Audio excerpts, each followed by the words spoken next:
Hi guys, nandito kami ngayon at nakikipamiesta sa aming friend. Ay, mali pala, hindi pala pa piesta. Disperas pa lang ng piesta, bukas pa lang daw. Hindi na kami nakipagsiksikan tomorrow kasi sabi niya madami daw taong pupunta, kaya disperas na lang kami punta. Ito yung friend namin na kakanta at namili siya ng song. Sabi niya maganda daw yung voice niya at papakinggan namin. Kung maganda, papalakpakan namin. Ayan yung friend namin na may piyesta, yung nagkukuskus ng upuan. Napakasipag niya, di ba? Yan, napakabait din yan. Ito yung friend namin kumakanta na. Madami pa nga akong gustong sabihin sa inyo pero pakinggan na natin siya, nakakaawa naman.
Yun na, sa palagay nyo, magandang ba ang voice ng friend namin? Masayang kasama yan, guys. Diba? May pa siya katabing inumin. Huwag kayong maingay ha, sikreto lang natin yan. Pasensya na ako sa background natin kasi sobrang sayong nakapaligid sa kanya. Pag siya ang kumanta, napapatawa lahat ng nakapaligid sa kanya.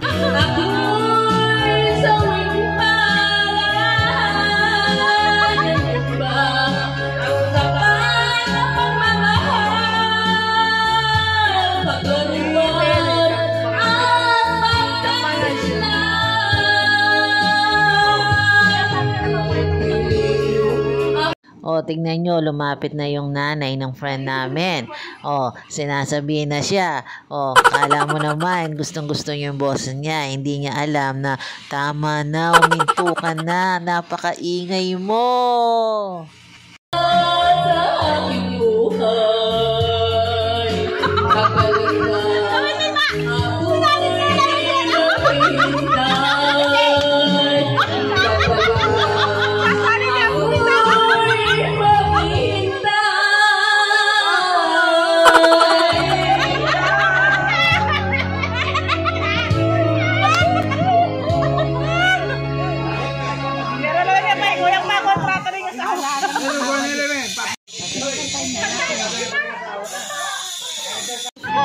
Ayan, sumayaw na lang siya kaysa kumanta kasi ang ingay-ingay niya.